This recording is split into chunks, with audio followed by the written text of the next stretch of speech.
சோசியத்தாஸ் மிஸ்யோனும் ஆத் ஆஃப்ரோஸ் எனப்படும் ஆப்பிரிக்க மறைப்பணி சபையானது 1856ஆம் ஆண்டு டிசம்பர் மாதம் 8ஆம் நாள் பிரான்ஸ் நகரில் துவங்கப்பட்டது.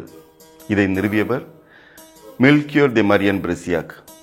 இவர் மறைப்பணியாளராக 12 ஆண்டுகள் இந்தியாவில் பணிபுரிந்துள்ளார். பங்கு பணியிலும் கல்வி பணியிலும் அரும்பணியாற்றிய இவர் கோவையின் முதல் ஆயராக நியமிக்கப்பட்டுள்ளார். உலகெல்லாம் சென்று படைப்பிற்கெல்லாம் நற்செய்தியை அறிவியுங்கள் என்ற இறைமகனுடைய கட்டளையை தனது உள்ளத்தில் ஏற்றவராக அன்றைய திருத்தந்தை 9ஆம் பத்திநாதருடைய பரிந்துரையால் இருண்ட கண்டம் என மக்களால் மறக்கப்பட்ட கண்டமாக வாழ்ந்த ஆப்பிரிக்க மக்களுக்கு இறைவனுடைய செய்தியை எடுத்து எம்புவதற்காக அவர் இந்த சபையை நிறுவியுள்ளார்.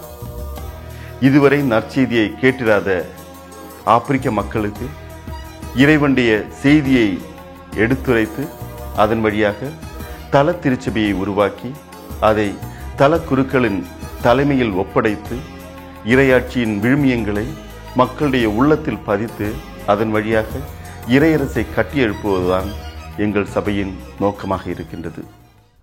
எங்களுடைய ஆப்பிரிக்க மறைபோதக சபை குருக்கள் ஏறக்குறைய 27 நாடுகளிலிருந்து சிறப்பாக 17 நாடுகளில் செயலாற்றி கொண்டிருக்கின்றோம். ஆப்பிரிக்க கண்டத்தில் பல்வேறு சவால்களும் சிரமங்களும் பிரச்சனைகளும் இருந்தாலும் இறை பணியை நாங்கள் மகிழ்ச்சியோடு செயலாற்றி கொண்டிருக்கின்றோம். நற்செய்தி அறிவு பணியானது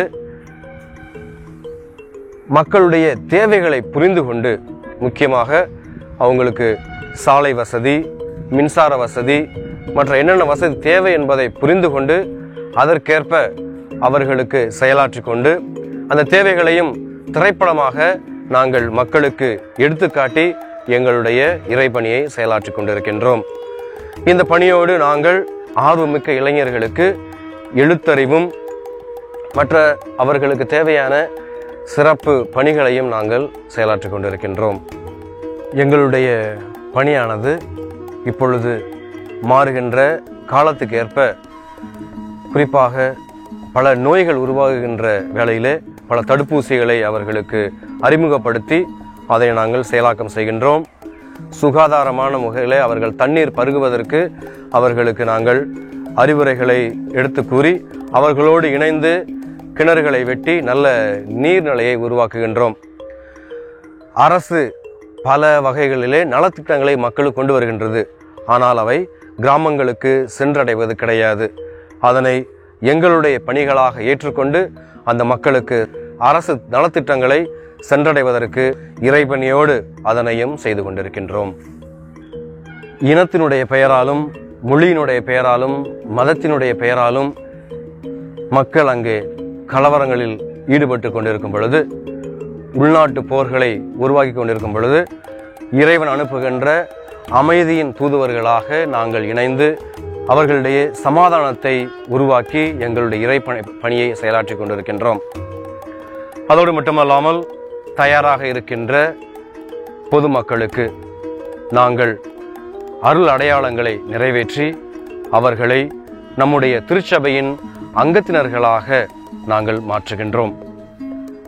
இறை அழைத்தலை குருக்களாகவும் கண்ணீர்களாகவும் மறைபோதகர்களாகவும் நாங்கள் அவர்களை உருவாக்குவதற்கு ஊக்குவிக்கின்றோம். இவ்வாறு செய்வதன் வழியாக மண்ணின் மைந்தர்களே இறைவனுடைய பணியை தங்களுடைய மண்ணிலே நிறைவேற்றுவதற்கு நாங்கள் அவர்களை ஊக்குவித்து பயிற்சிவிக்கின்றோம். இவற்றோடு எங்களுடைய பணிகளை நிறைவேற்றி அடுத்து எந்த பகுதியிலே கிறிஸ்துவை அறியாமல் வாழ்ந்து கொண்டிருக்கின்றார்களோ அந்த கிராமங்களை தேடி சென்று இறைவனுடைய பணியை தொடர்ந்து நாங்கள் நிறைவேற்றி கொண்டிருக்கின்றோம். ஃபாதர், உங்ககிட்ட ஒரு கேள்வி. நம்ம தமிழ்நாட்டிலேயே இந்த பங்குல ஃபாதர் இல்லை, அந்த பங்குல ஃபாதர் இல்லைன்னு சொல்லி கேள்விப்படுறோம். அப்படி இருக்கும்போது நீங்கள் உங்கள் பணி செய்ய எதுக்காக ஆப்பிரிக்காவுக்கு போகிறீங்க? மறைப்பணிக்கான அழைப்பு மற்ற இறை அழைத்தலை விட கொஞ்சம் வேறு மாதிரி இருக்கும். இப்போ இந்த மறைபரப்பு பணி அப்படின்றது தனது உறவு, குடும்பம், நண்பர்கள் இவங்க எல்லாத்தையும் விட்டுட்டு ஒரு புதிய இடத்துல போய் ஒரு புதிய மொழியை கற்றுக்கிட்டு புதிய மக்களோடு சேர்ந்து அவர்களுக்கு கடவுளின் வார்த்தையை அறிவிக்கிறது தான் இந்த மறைபிறப்பு பணி. இது ஒரு தனிவரம் பெற்ற குருக்களுக்கு மட்டுமே இது முடியும். கல்வி பணி, மருத்துவ பணி மற்றும் இளைஞர்கள் இளம்பெண்களுக்கு வழிகாட்டும் பணி, பெண்களை முன்னேற்றும் பணி, இவை ஒவ்வொன்றையும் தனிவரமாக கொண்டுள்ள பல்வேறு சபைகளுக்கு மத்தியில் எஸ்எம்ஏவின் தனிவரம் என்பது மறைபரப்பு பணியை, அதுவும் சிறப்பாக ஆப்பிரிக்க மக்களிடையே நற்செய்தியை அறிவிப்பது. எனவே நம்முடைய சொந்த நாட்டிலே செய்யப்பட வேண்டிய பல்வேறு பணிகள் இருந்தாலும் நாங்கள் நற்செய்திக்காக எங்களது வீட்டை விட்டு, நாட்டை விட்டு நாங்கள் ஆப்பிரிக்காவுக்கு பயணம் செய்கிறோம். இது எங்களது தனிவரம். அன்று அப்போஸ்தலர்கள் பாலஸ்தீனத்தை விட்டு பிற நாடுகளுக்கு போய் இறை வார்த்தையை, நற்செய்தியை அறிவித்த போது பாலஸ்தீனம் முழுவதும் கிறிஸ்துவ வழியை பின்பற்றி கொண்டிருக்கவில்லை. ஐரோப்பிய மறைப்பணியாளர்கள் கூட நமது நாட்டிலே நற்செய்தி பணி அறிவித்த காலத்திலும் ஐரோப்பாவில் குருக்களின் பணி அவர்களுடைய தேவை இல்லாமல் இல்லை. எனவே இன்று நாங்கள் ஆப்பிரிக்காவுக்கு மறைப்பணியாற்ற செல்வது நம் நாட்டில் இறைப்பணி செய்ய வாய்ப்போ அல்லது தேவையோ இல்லை என்று இல்லை. மாறாக வீட்டை விட்டு, நாட்டை விட்டு இவை அனைத்தையும் துறந்து நற்செய்திக்க அறிவிக்க நாங்கள் பெற்ற தனிவரத்தாலே எங்களுக்கு இந்த வாய்ப்பு தரப்படுகின்றது. பல மறை பணியாளர்களை வரவேற்ற நமது இந்திய தேசம் இன்று மறைப்பணியாளர்களை பிற நாடுகளுக்கு அனுப்பும் வாய்ப்பு காலம் நமக்கு வந்துள்ளது. இது இந்திய திருச்சபையின், நமது திருச்சபையின் வளர்ச்சியை காட்டுகின்றது.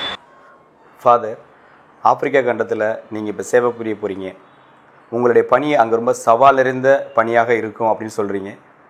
எந்த வகையில் அந்த சவால் உங்களுக்கு இருக்கும் அப்படிங்கிறத கொஞ்சம் தெளிவாக சொல்லுங்கள்.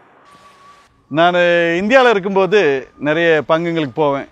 எங்களுடைய சபையை பற்றி சொல்கிறதுக்கும் ஃபண்ட்ரைஸ் பண்ணுறதுக்கு போவேன். நிறைய பேர் கேட்பாங்க, ஃபாதர் இந்தியாவில் இல்லாத பணியா? இந்தியாவில் எத்தனையோ இடங்களில் ஃபாதர்ஸுங்க தேவைப்படுறாங்க, நீங்கள் ஏன் ஆப்பிரிக்காவுக்கு போகிறீங்கன்ட்டு. இல்லை, இங்கே இல்லாத சவாலா? இங்கேயே இவ்வளோ சவால் இருக்குது. நார்த் இந்தியாக்கெல்லாம் போனீங்கன்னா அவ்வளோ கஷ்டமாக இருக்குது, இங்கேயே அங்கெல்லாம் போய் பணி செய்கிறதுலன்னு கேட்பாங்க. ஆனால் இன்றைக்கும் ஆப்பிரிக்கா பார்த்தீங்கன்னா நம்முடைய பணி, இறைப்பணி இன்னும் நிறைய சவால்களை சந்திக்கக்கூடியதாக தான் இருக்குது. சொன்னேன்னா, போன வருஷம் குருத்தோலை ஞாயிறு அந்த டைமில் நான் போக வேண்டிய புது பங்குக்கு போயிருந்தேன், டான்சானியா நாட்டில். அன்னைக்கு தான் முதலாக நாங்கள் இருக்க வேண்டிய அந்த புதிய பங்குக்கு போயிருக்கேன். அங்கே இருக்க ஃபாதர்ஸுங்க கூட தங்கியிருக்கேன். அன்னைக்கு நைட்டு பார்த்தீங்கன்னா திடீர்னு நைட்டு சாப்பாட்டுக்கு பிறகு அப்படியே வெளியே உட்காந்துருந்தோம். அங்கே எலக்ட்ரிசிட்டி கிடையாது. திடீர்னு பார்த்தீங்கன்னா திருடனுங்க வந்துட்டானுங்க. ஒரு 6-7 பேர் திடீர்னு வந்துட்டு சுட தொடங்கிட்டாங்க. லை டவுன் அப்படின்னு சொல்லிட்டு துப்பாக்கி வச்சு கடன்னு சுட்டுட்டாங்க. என் லைஃப்லேயே முதல் முறையாக துப்பாக்கியை பார்க்கறது துப்பாக்கி சுடுறது கேட்குதோ அதுதான் ஃபஸ்ட்டு முறை. எனக்கு என்ன பண்ணுறதுன்னு தெரில. நான் அப்படியே கீழே தரையாக படுத்துட்டேன். வந்தாங்க, உதச்சாங்க, கிவ் மீ மணி அப்படின்னு சத்தம் போட்டாங்க. என்னுடைய பாக்கெட்டில் இருந்த பணம் அவங்களாவே எடுத்துட்டாங்க. எடுத்த பிறகு ஒவ்வொருத்தராக என்னை உதைக்கிறானுங்க. உதச்சி அதே மாதிரி உள்ளே போய் நாங்கள் 5 ஃபாதர்ஸ் இருந்தோம். ஒவ்வொருத்தரை போட்டு பயங்கரமாக அடிச்சிட்டாங்க. கத்தி கொண்டு வந்தாங்க. ஒரு ஃபாதர் தலையில் அப்படி கல் வச்சு அடித்தாங்க. ஒருத்தரை கத்தியில் அந்த கையை அப்படி கிழிச்சு, கழுத்தில் கிழிச்சு ரொம்ப அக்கிரமம் பண்ணிட்டாங்க. நான் எழுந்திரிச்சு மெதுவாக அப்படி போகலான்னு பார்க்கும்போது ஒருத்தர் பெரிய இரும்பு ராடு கையில் வச்சுருந்தாரு, அடிக்க வந்தார். அடிக்கும்போது கரெக்டாக அப்படி கையை அப்படி மறைச்சேன் பாருங்கள். கை அப்படியே அடிபட்டு ஒரு சத்தம் வந்தால் தான் தெரியும். நான் அப்புறம் இருட்டாயிடுச்சு, என்னாச்சுன்னே தெரியாது எனக்கு.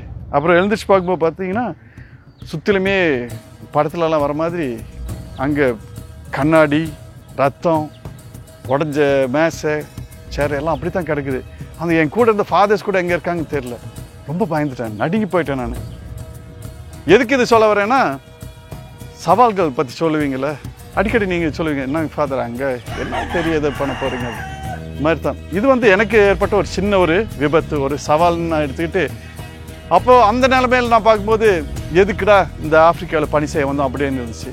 போயிடலாமா, இந்தியாவுக்கே திரும்பி போயிடலாமா அப்படின்னு இருந்தது. ஆனால் இதுதான் என்னுடைய பணி. ஆப்பிரிக்க நாட்டில் சென்று ஆப்பிரிக்க மக்களுக்காக இறைப்பணி செய்வது தான் என்னுடைய பணி அப்படின்னு ஏற்றுக்கிட்டு, அதை ஒரு சவாலாக எடுத்துக்கிட்டு தொடர்ந்து பணி செய்ய அதே இடத்துக்கு போயிட்டேன். இயேசு கிறிஸ்துவில் அன்பானவர்களே, நாங்கள் உங்களிடத்தில் அன்போடும் உரிமையோடும் கேட்பது எங்களுக்காகவும் நாங்கள் மேற்கொள்ளும் மறைபரப்பு பணிக்காகவும் ஒவ்வொரு நாளும் ஜெபியுங்கள். நாங்கள் செய்யும் இப்பணிக்காக குறிப்பாக ஆப்பிரிக்க மண்ணில் நாங்கள் மேற்கொள்ளும் பாதை கரடுமுரடானவை, சவால்கள் நிறைந்தவை. ஆனாலும் ஆம், எங்களை அனுப்பும் இறைவனின் துணையுடனும் உங்களின் இடைவிடா ஜெபத்துடனும் என் மறைப்பணி தளர்ச்சியின்றி தொடர்கிறது. எனவே மறைப்பணியாளர்களுக்காக ஜெபியுங்கள். சுமார் 500 ஆண்டுகள் பழமை வாய்ந்த இந்த பிரகாச மாதா ஆலயத்திலிருந்து முதல் குருவாக அருட்திரு டொமினிக் சேவியர் அவர்களை SMA மறைப்பணியாளராக எங்களுக்கு தந்தமைக்காக உங்களுக்கு நன்றி கூறுகின்றோம். இறையாசிரை வேண்டுகின்றோம். இவரது பணியால் மக்கள் மீட்பு பெறுவர். இறைவனுடைய திருப்பெயர் மகிமைப்படுவதாக.